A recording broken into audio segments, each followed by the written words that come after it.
اچھا آفتاب صاحب، آپ نے انویسٹیگیشن میں بہت وقت گزارا کیونکہ آپ کی بڑی کمانڈ ہے انویسٹیگیشن میں، تو بہت سارے واقعات آپ نے جو ہے وہ ٹریس کیے، تو کئی اہم واقعات تھے، ان میں سے ایک وہ خاتون والا واقعہ جو آپ نے بتایا تھا، وہ ذرا ہمارے ناظرین کا شیئر کریں، جس نے کئی قتل کروائے تھے۔ یہ ایک خاتون تھی جس کا ہم کچھ سیکریسی ریزن کی وجہ سے اس کا نام حمیدہ لے لیتے ہیں۔ ٹھیک۔ تو حمیدہ ایسی عورت تھی کہ جہاں جاتی تھی وہاں پہ مرڈر کروا دیتی تھی۔ اس کی شادی ہوئی، شادی جہاں پہ ہوئی وہاں پہ اس نے اپنے پچھلے شادی سے پہلے والے آشنا کو بلوا کے ڈکیتی کروائی، ڈکیتی کے دوران وہ مزاحمت ہو گئی، مزاحمت کے دوران وہاں پہ ڈاکوؤں نے اس کی سسرالی رشتہ داروں کو مار دیا، اس کی ساس کو شدید زخمی کر دیا۔ پھر اس عورت نے اپنے ایک آشنا بنایا، اس آشنا کو قتل کروا دیا، پھر اس آشنا کے ذریعے ایک اور آشنا کے ذریعے ایک اور کو قتل کروا دیا۔ تو وہ قتل ٹریس کرنا بڑا ایک مشکل تھا۔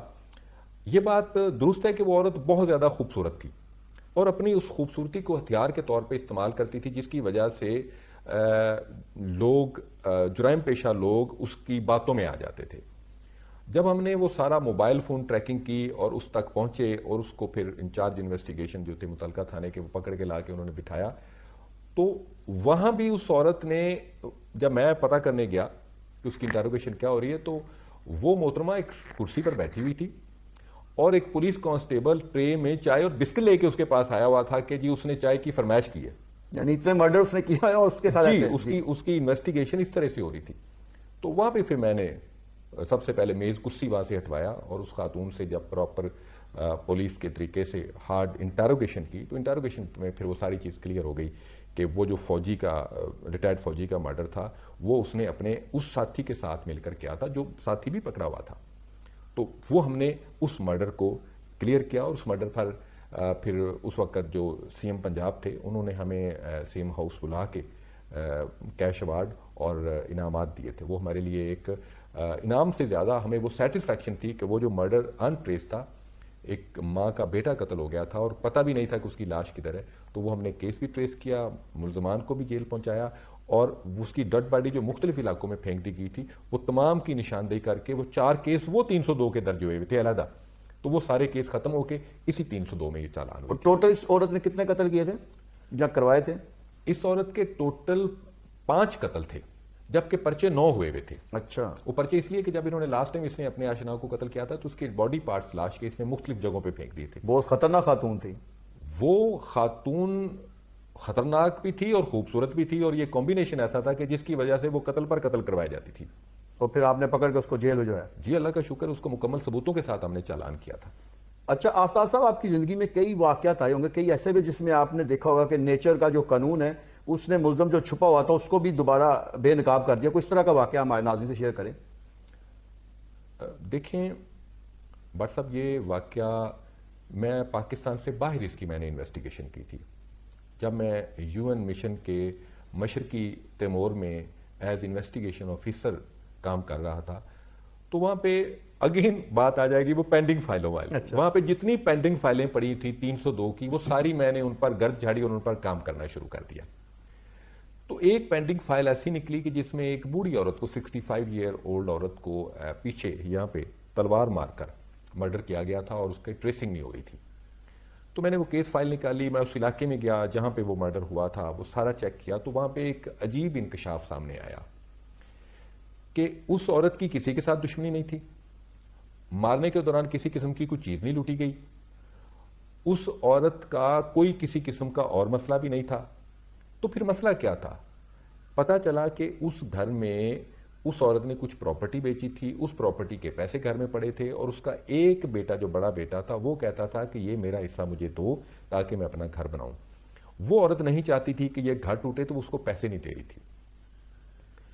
میں نے جو کیلکولیشن کی تو پتہ چلا کہ وہ بیٹا جس دن قتل ہوا وہ کہاں پر تھا۔ اتفاق یہ ہے کہ جب میں نے یہ فائل اوپن کی تھی تو وہ بیٹا بھی مر چکا تھا، اس نے سوئسائڈ کر لی ہوئی تھی۔ اچھا۔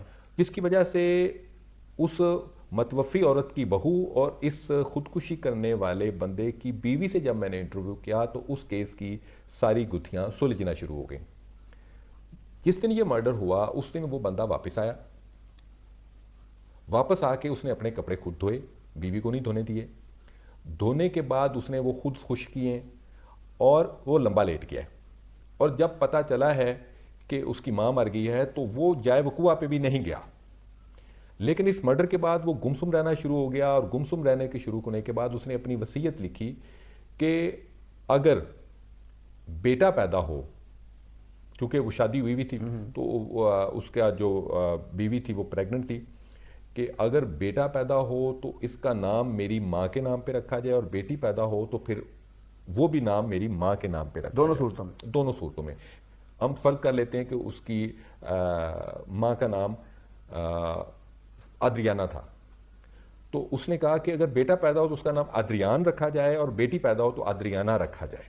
اچھا، اور دین پھر اس نے خودکشی کر کے اپنے آپ کو مار لیا۔ اب میری انویسٹیگیشن کے مطابق یہ مرڈر اس بیٹے نے اپنی ماں کا کیا تھا، جس کے بعد اس نے وہ کپڑے بھی خون آلود کپڑے اس نے خود آ کے دھوئے، اور پھر اس کا یہ وصیت کر کے مرنا کہ یہ میری ماں کے نام پہ نام رکھا جائے، اور اس کے علاوہ خودکشی کی کوئی وجہ بھی نہیں تھی۔ تو میں نے اس میں کنکلوڈ کیا کہ یہ کیس فائل اب بند کر دی جائے، کیونکہ یہ ماں کو بیٹے نے قتل کر کے بعد میں خودکشی کر لی ہے۔ یہاں پہ میرا جو چیف تھا ڈپارٹمنٹ کا، اس نے کہا کہ جی اس سلسلے میں کوئی ڈائریکٹ ایویڈنس ہے؟ تو میں نے کہا کہ جی ایک تو بیان ہے اس خودکشی کرنے والے بندے کی بیوی کا، اور باقی ساری واقعاتی شہادتیں ہیں جسے ہم گویڑ کہتے ہیں۔ تو میں نے کہا جی یا تو میرے گویڑ کو مانا جائے، یا پھر میری جو فائنڈنگ ہے اس کو آپ جھٹلا سکتے ہیں۔ اس نے کہا جی آپ کی فائنڈنگ کو ہم نہیں جھٹلا سکتے۔ تو میں نے کہا کہ جی یہ میری فائنل فائنڈنگ ہے، تو وہ فائنڈنگ ہم نے کورٹ میں بھجوائی، اور کورٹ نے بھی اس فائنڈنگ کو انڈورس کیا۔ یہ بڑا اہم کیس تھا جو آپ نے کلیئر کر دیا۔ جی، اور وہ 2 سال کے بعد میں نے وہ کلیئر کیا تھا، اور مزے کی بات یہ کہ اس کیس میں کوئی عینی گواہ نہیں تھا، لیکن پولیس کی سرکمسٹینشیل ایویڈنس کے تحت اس کیس کو میں نے ریزالو۔ آفتاب صاحب، آپ یہ بتائیں کہ لاہور میں آپ کہاں کہاں ایس پی رہے، اور اس کے علاوہ آپ ایس پی سی آر او رہے، تو ہمیں ذرا ہمارے ناظرین کے ساتھ یہ شیئر کریں اپنے واقعات کو۔ جی بٹ صاحب، میں آپ کو بتاتا ہوں، ایس پی پروموٹ ہونے کے بعد جیسے میں نے بتایا کہ میری فیصل آباد ایس پی صدر فیصل آباد اور ایس پی مدینہ ٹاؤن رہا، پھر لاہور پولیس میں واپس آ گیا۔ لاہور پولیس میری شناخت ہے، لاہور پولیس میرے لیے گھر جیسا ہے، پولیس نے مجھے پہچان دی۔ تو ایز ایس پی میں S P security and liaison officer Lahore high court رہا، اس کے بعد S P A V L S P Iqbal town investigation, S P cantt investigation, S P model town, S P C R O, اور اب میں S P organized crime unit ہوں۔ Lahore police میں مجھے کام کرنے میں اس لیے بھی سہولت رہتی ہے کہ اسی لاہور شہر میں 13 تھانوں میں ایس ایچ او رہا، اسی میں کئی سرکل میں ایس ٹی پی او رہا، اب میں ادھر ایس پی رہا ہوں۔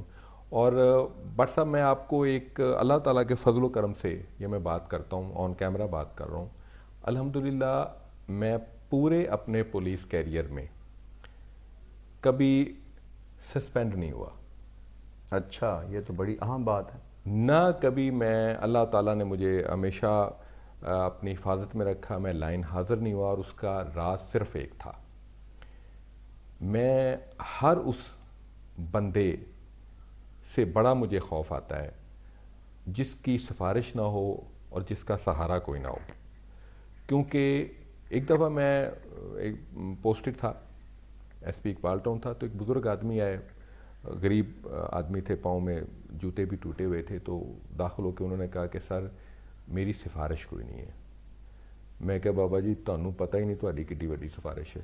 کہنے میں تے کسی نے بھی نہیں کیا۔ اچھا، میں کہا جنہوں نے تسی کیا ہے نا وہ مینوں پتہ لگ گیا ہے، تے تہاڈی سفارش وہ ہے کہ جڑی 1 منٹ تو پہلے یا مینوں کرسی تے بٹھا سکتی یا مینوں کرسی تو ہٹا سکتی، تے رب دی ذات تو ہمیشہ ڈر کے نوکری کیتی ہے۔ سو لاہور پولیس کے دوبارہ میں آتا ہوں، لاہور پولیس میں کمانڈ نے مجھ پر جو ٹرسٹ کیا، اس کی وجہ سے اللہ کا شکر ہے میں نے لوگوں کو ریلیف دینے کی پوری کوشش کی، لوگوں کے ساتھ ایکسیس ڈائریکٹ اپنی قائم رکھی، اور اس میں بڑے دلچسپ واقعات بھی آئے، بڑے دل کو دہلا دینے والے واقعات بھی آئے، کئی ایسے واقعات آئے کہ انسان سوچ بھی نہیں سکتا۔ لیکن ہمیشہ یہ سوچ کے تمام تفتیشوں کو میں نے کیا ہے کہ یہ تفتیش خدائی فریضہ ہے. اللہ تعالیٰ قیامت والے دن پولیس والوں سے جو حساب لے گا وہ ان کی تفتیشوں کا حساب لے گا. میرے پاس ایک ایسی تفتیش آئی تھی لاہور کے سرحدی قصبے کی جس میں 3 مرڈر ہوئے تھے.